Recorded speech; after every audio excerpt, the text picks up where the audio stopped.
Hi, I'm Zibby Owens, and you're listening to the award-winning podcast, Moms Don't Have Time to Read Books. If you like this podcast, you will love my new anthology called Moms Don't Have Time to Have Kids. Check it out, and you'll hear from 49 authors about all sorts of things moms don't have time to do. All the authors have been on this podcast. Also, check out my TikTok @with Zibby and Tracy, my other podcast, Sex Talk with Zibby and Tracy. Check out Moms Don't Have Time to Write on Medium. And of course, my new publishing company called Zibby Books. And now back to our daily author interview site and a quick hello from some of my kids. Hi. Hi. Hello. Enjoy the show. Happy New Year, everyone. I hope you all had a great break. I wanted to let you know about something that I've been talking a lot about on social media @Zibby Owens, which is the hashtag 22 in 22 challenge. We are at Zibby Books. We are encouraging everybody, like all of you, to visit 22 bookstores in 2022. And we're going to provide a whole series of incentives for every 5 visits, and you'll be entered to win a $500 shopping spree, and you'll get fun things like bookmarks and all the rest. Plus, you'll be part of a great community of people all helping support bookstores, authors, and more. We're really, really excited about it. If you want to join, sign up. You just go to 22in22.net. That's 22in22.net and click I'm in and put your information. And then every time you go to a bookstore, you just quickly go back on the site and click log a bookstore visit. And then we'll be keeping track and we'll be following up with all of your different achievements and awards and everything. So please sign up, spread the word. 22 in 22, get your friends to join and start visiting bookstores, and it'll be really fun and exciting. So here's to a wonderful 2022. I'm so excited that you're listening to my podcast and doing all the fun things that I have been trying to bring into the world. So here we go, 2022. Hashtag 22 in 22. Scarlett Thomas is the author of 41 Love, On Addictions, Tennis, and Refusing to Grow Up. This is not, by the way, any sort of competition. As many of you probably know, I wrote a memoir called 40 Love that I tried to sell sort of for a brief period of time. And now a lot of that story is in my upcoming memoir called Bookends. But anyway, I just couldn't believe it when I saw that there actually was a memoir coming out with almost the exact same title. But Scarlett's is way better than mine would have been. So Scarlett Thomas was born in London in 1972. Her most recent book is the memoir 41 Love from Counterpoint Press. And she's also the author of several novels, including Oligarchy, The Seed Collectors, Popco, The End of Mr. Y, which was longlisted for the Orange Broadband Prize for Fiction in 2007, and Our Tragic Universe. She teaches creative writing at the University of Kent. Welcome, Scarlett. Thank you so much for coming on Moms Don't Have Time to Read Books to discuss 41 Love, On Addictions, Tennis, and Refusing to Grow Up. Well, thank you so much for having me, Zibby. It's great to be here. I have to tell you, I wrote a book that I did not sell as such, but it was called 40 Love because I fell in love again at 40. And so I told everybody I knew for a long time, including many authors on my show, that I was writing this memoir called 40 Love about falling in love again at 40. And I ended up ultimately selling a book and calling it Bookends, a memoir of love, loss, and literature. But anyway, at first it was 40 Love. Then 40 Love was a section of my book. Anyway, I could not believe it when I saw this. That's so amazing. Yeah. It's going to be getting a lot of attention. People are like, already, did you know there's a book coming out called 41 Love? And I was like, yes, I know.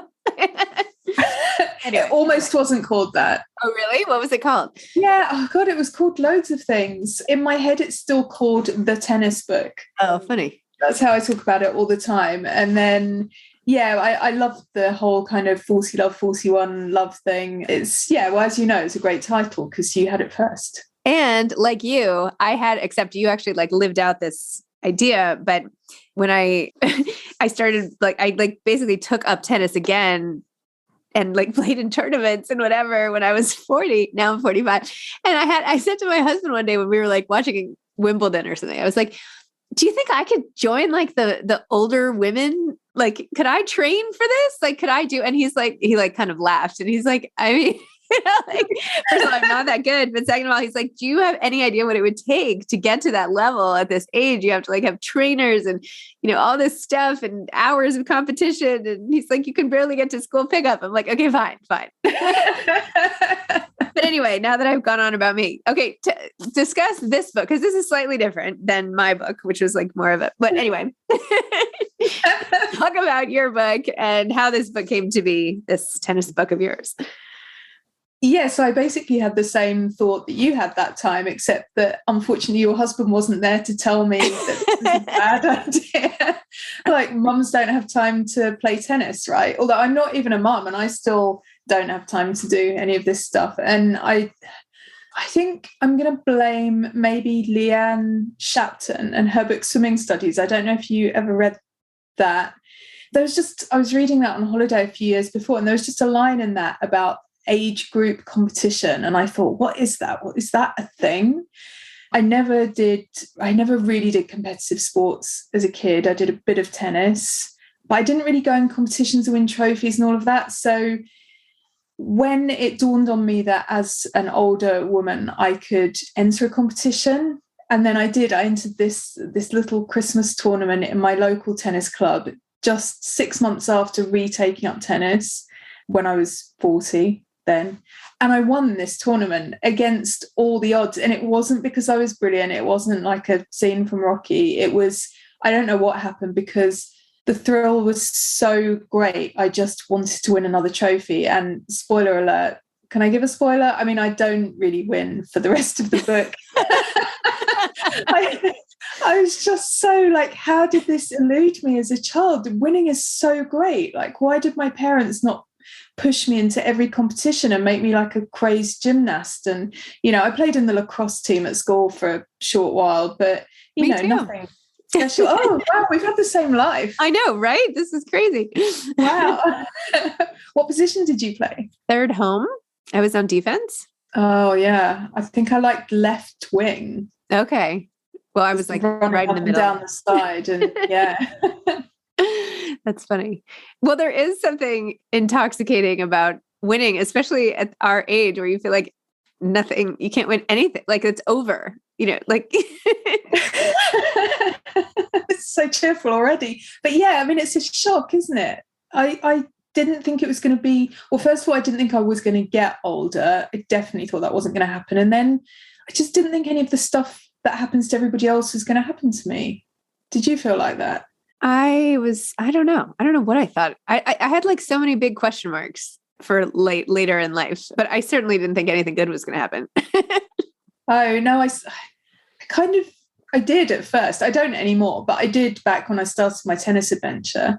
I was just like, oh, I'm going to win another trophy and it's going to be so great being in these tournaments with women over 40, because obviously I'm going to beat all of them, right? Because in my head, I'm still 20 or something.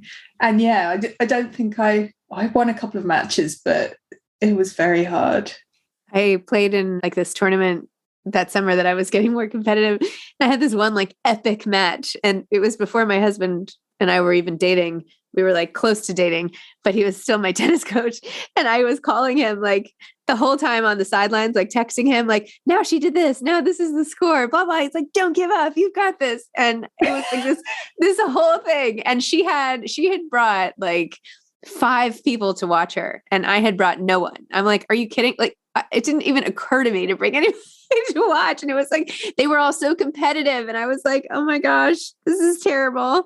Anyway, I lost. It was crushing. It was a crushing loss. But anyway, at least you got the trophy. It's horrible, isn't it? There's something about tennis that is so psychologically draining and intense.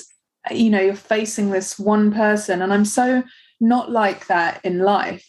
I'm not going to say I'm not competitive, because I guess I am, but I definitely don't like conflict, and I don't like kind of going up against, like, I wouldn't have an argument with a person, and yet I was happy to go out and whack these tennis balls at them and and try all these tactics to win, all the inner game of tennis, and win ugly, everything. I love how you wove in so many books, because I had not read like Brad Gilbert's book, and I've read some books, like I read Open by Andre Agassi, but that's not like advice, right? Amazing though, right? Such a great book. So that's like one of my top picks of all time. Yeah. Amazing. Yeah, in fact, he was like the second person ever to come on my podcast, because I know, isn't that crazy? It was, oh man. Yeah, he's amazing. But Yeah, I loved how you kept bringing in different books because I was thinking to myself, oh gosh, like I thought I was getting serious for like 2 minutes. It never occurred to me to buy books on it. Like maybe now I should buy books on it because certainly when you're playing tennis, like it's all I think about, right? And all those things you kept reminding yourself. And even like I had the same situation with the coach. He was like, you play tennis like you're from the 80s. No one plays, this is not how people hit forehands anymore. I'm like, what do you mean? Like, and I literally, I was so offended, out there in my, yoga pants in the dead of winter in this indoor court, swinging my heart out and being like, yeah, no, we don't, that's not how we teach. That's not how people play. I'm like, oh, okay, well, great. So did you, like, after that, did you think, right, I'm going to, get a whole new outfit, screw the yoga pants, and I'm going to get your stupid forehand that you want, and just like, I'm going to die to get there? Because that's kind of what I had, the same experience as you. And then it was like a horrible addiction. I could not live without that forehand that they all had. And just, I don't know, even like I had to have the latest tennis skirt. I invested in a whole new line of tennis clothing, tennis sneakers, tennis racket. It was like so funny. Yeah, I thought it would all help. Yeah, and then I started thinking about it more and more. And then as you do, you become like consumed. It's also, I feel like it's so nice to have something where you can see the results, right? Like tennis, this is why I don't really like golf, because in tennis, you can always turn it around. Right. Yeah. Like Always. you like, and then I'm like, oh, I'm not keeping my head down and like looking at the ball enough. And if I fix that, I can win the next 3 games or something. But in golf, it like does not. Do you play golf? No, I can't really take up anything new because obviously I have a kind of issue. And I can only take up things I'm quite bad at. So since the tennis book, I got quite into ballet and tap.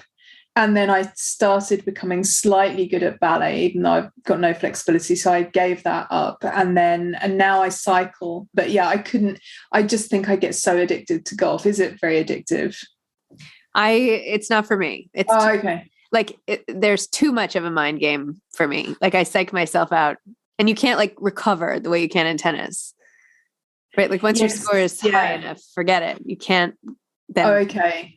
Yeah, because I feel like in tennis, the dream is, it's match point to the other person. And then you play your blistering forehand and it's beautiful. And then they feel so crushed and mortified that you played such a beautiful shot that they then lose the next 3 shots. Suddenly you've got a game and then you've got the momentum and they can't come back. I mean, that type of, I don't know about you, but I would constantly have a commentary in my head, like all this talk going on and imagining ringing my partner, ringing my tennis coach, telling all my friends, not that anyone would care.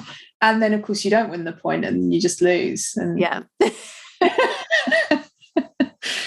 Which I kind of, it's hard to handle, isn't it, losing, especially when you win so much professionally and in life and feel like, if you try hard enough at something, you can't possibly fail. I mean, all of that kind of came under the spotlight for me in this book.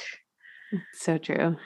I thought it was so funny in the beginning, by the way, when you were holding up your trophy and you were like all flushed and everything, and you showed your colleague or your boss or whoever it was, they were like, well, who's that? Why are you showing me that? And you're like, that's me. They were like, no, it's not. You're like, and they said something really rude to you. I can't, like, you did that. I don't know. Anyway, it was hilarious. It was my ex-literary agent, and he sadly died, which is a whole other story. But I mean, he was such a big personality, such a crazy guy. And no, what he actually said, and I think he meant it nicely, but he said, but your face is so fat in that photo. Which, I was like, I've got my hair up, I'm playing sport, but don't you think I look cool? Like I had my best Stella McCartney white jacket on and, nice nail varnish. He said, where are your cheekbones? I think it was just pre-Me Too. It was a bit of a dip in the patriarchy there. A dip in the patriarchy. Oh my gosh, that's hilarious. And I thought it was so funny in the book how you kept saying, like how you showed us when you got the idea to make it into a book, and then how you had to like keep justifying it to yourself and like telling other people that you think, hey, it's going to be a book. And then you're like, oh, well, and now here we are. reading this book. So I guess it became a book.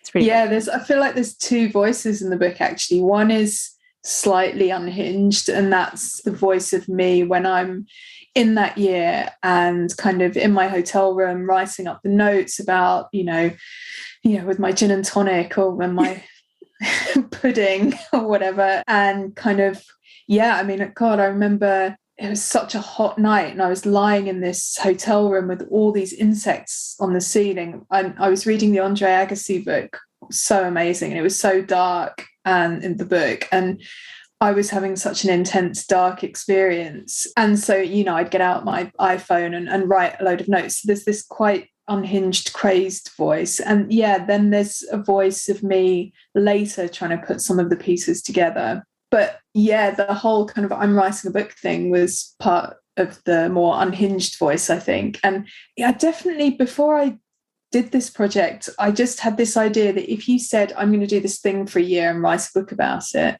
that you were somehow magically protected from that going wrong, or that you were in a kind of bubble of a book. And therefore, not only could you do anything and put it all on expenses, go and stay in hotels and have spas and massages and buy tennis rackets and stuff, but that, I don't know, all of those projects, they always go right, don't they? And then mine didn't, because I tried too hard and had a nervous breakdown. But I shouldn't laugh. No, I mean, I guess part of the book, and I think this works for some people and perhaps not others, we'll see, but I tried to just take a really honest and slightly kind of darkly funny approach to what is in a way quite a sad story of trying to do something and and failing, really. And I guess now there's quite a lot of stuff out there about failure and failure podcasts and so on, but this was quite a spectacular one. I had no idea of all the stupid mistakes I was making. I didn't know that you couldn't just train for 8 hours a day, that I didn't think that might have a bad effect, or that all the constant pressure to win. Like, I became my own tennis parent in a way, and that I didn't think that would have a psychological impact until I completely crashed at the end of the year. Wow. If you had to do it again, would you still go through it all? Oh, that's such an interesting question, because I think for everything else in my life, I'd say, yeah, sure, no regrets. This, I don't know. See, I've lost things. I can't play tennis anymore, alas. Uh-uh. And I don't have, when you kind of hit rock bottom of your energy, but then you can dig deeper and find more.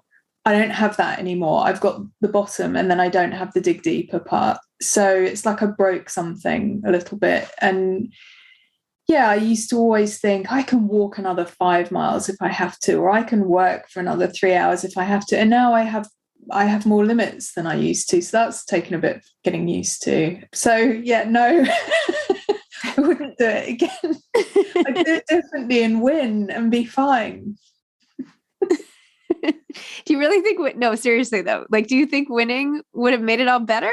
No, it would have made it worse, I think, because I think structurally it was kind of like any other sort of addiction where, if I had won a local tournament, I would have needed to win the next grade up. And I don't think I could ever have got where I needed or wanted to get, and I was never going to win. I mean, some of the people I was encountering on the seniors circuit, once I really got into that, were, they'd been professional players in the past. They played for their countries. They'd, played in big tournaments when they were younger. And I hadn't done any of that. So, it's just, I guess maybe my life was complicated at the time I was writing this book, and I was encountering my parents getting ill for the first time, and complications professionally and in my career as a novelist, and it just felt like such a simple and glorious thing, winning. Just something that never occurred to me before. You could win a tournament and it would be amazing, and you get that lovely warm glow, and go and have your dinner and drink a glass of wine and think I'm a champion, and that happened to me once and I just wanted it again. I'm sorry you didn't have it again. Oh well. Sort of elusive thrill of success, but I mean, hopefully the fact that it's now a book has made you feel a little better. Maybe? Yes, no?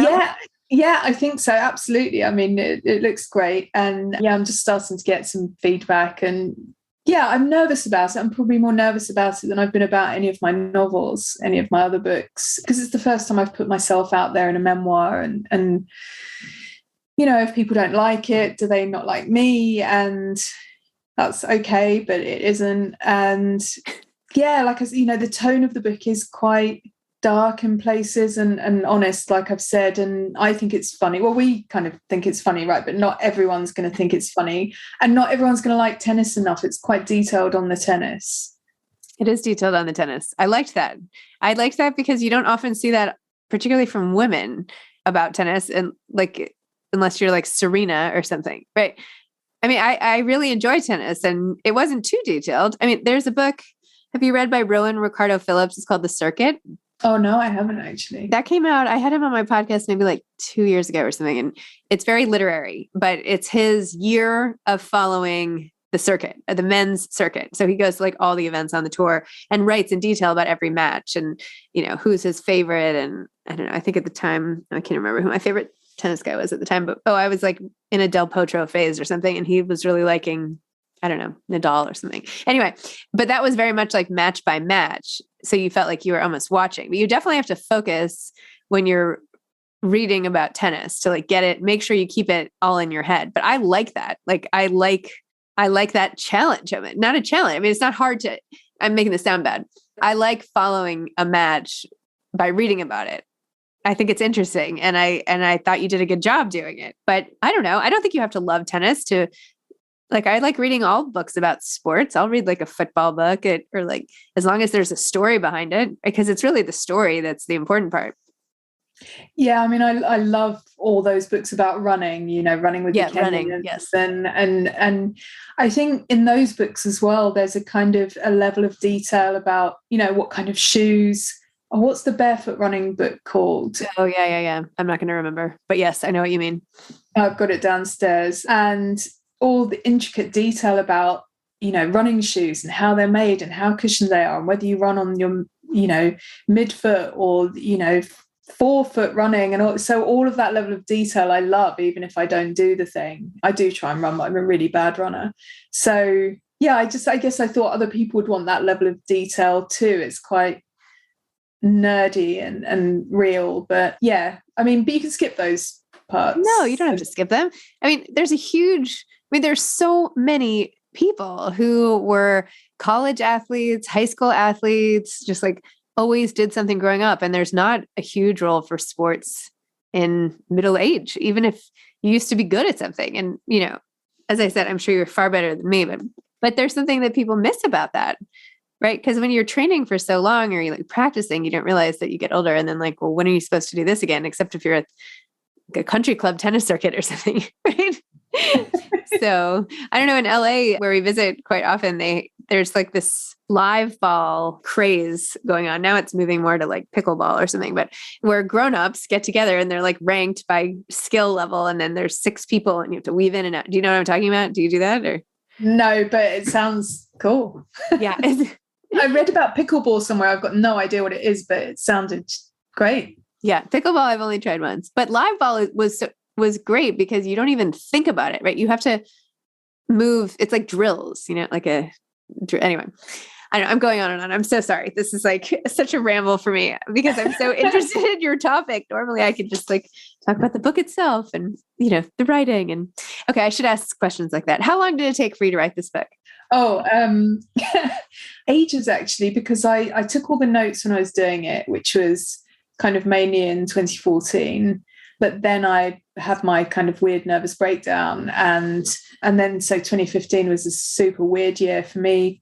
I tried to finish the book and then I had to put it to one side. And then I would just pick it up and go, oh, this book about my mad year, it's actually quite good. I'll just add a little bit, but oh no, it's too painful, put it away again. So yeah, it actually took a few years for it to come together. It wasn't like any other writing experience I've ever had where I would sit down to write a novel, and depending on the length of the project and my goals, it would be done in 2 years or 5 years or 3 months, So yeah, this was one I sort of went in and out of. Wow. What are you working on now? Now I am working mainly on TV shows. So I've got a couple of shows in development. They're original projects. And I have got a novel going in the background, which is called Star Kiss. And it's about 2 teenage girls and their friendship. One of them's just woken up from a 3-month coma. Oh, wow. To find that her siblings have been live streaming her coma on YouTube. So she's kind of become famous while she was asleep. And wow. So yeah, that's really fun to work on. That's a great concept. I love that. Well, that'll be great. Amazing. Do you have any advice for aspiring artists or authors rather, or artists, I guess, whatever? Yeah. So I guess, don't give up, obviously, but I think the main one is about being authentic and finding your voice. And whatever your project is, if you find the voice and the tone and the mood for it, and then you can kind of let that voice be free. I think that's the main thing. I've been teaching creative writing now for, I feel old, more than 20 years. And I think that's what it comes down to in the end. There's all the other stuff you can learn, but it's about, who's the person that's just sat you down by the campfire and is telling you this story, and how do they do that? And how do they sound? And are they funny? And are they irreverent? Are they serious? And then just to kind of channel that voice from within you. So yeah, that's my advice. Well, I would add that not liking the memoir does not mean that people don't like you. You said you were worried about that. Yeah. That's not what it means. And okay. First of all, I think people will like the memoir. And they will also like you, but the two do not necessarily go hand in hand. This is just a product, right? This is one little sliver. And even though you reveal all this stuff, people don't evaluate it in the way that they evaluate a person. So I would put all that aside. I'm sure you know this logically, but they will still like you no matter what you write. Yeah, I think I hadn't thought that bit through enough, or I don't know. Yeah, but thank you. That makes it a bit better. Okay. Well, keep me posted. Let me know how it goes. And I certainly will. I had this idea. I wanted to do like an author tennis invitational. I wanted to go down to Charleston or something and invite all these authors to come play in a tennis tournament. So I don't know if I do that. Maybe you could be if you still don't want to play, referee, or I don't know, something. Not that maybe I'll go back into training. That sounds like so much fun. Right? Wouldn't that be fun?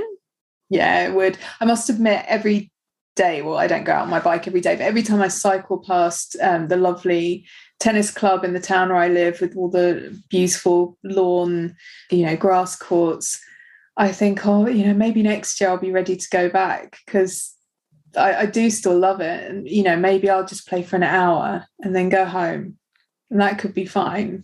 So yeah, who knows? Now I'm going to trigger some sort of relapse for you, but it's fine. It'll take me at least a year to organize it. So no worries. Okay. I'll start training slowly. Okay. No training allowed. Okay. No training. No training allowed. No. All right. Well, it was so great to meet you, Scarlett. Congratulations on your book. Okay. Bye. Bye. Okay. Bye. You too. Bye-bye. Thanks for listening to this episode of Moms Don't Have Time to Read Books. Don't forget to follow me on Instagram at Zibby Owens and at Moms Don't Have Time to Read Books. Also sign up for my newsletter at zibbyowens.com and sign up for my virtual book club and meet lots of authors on Zoom every other week. Thanks so much to Steve and Ryan at Texture Sound for the sound editing. And thank you to Morning Moon Productions for providing this fantastic intro and outro music.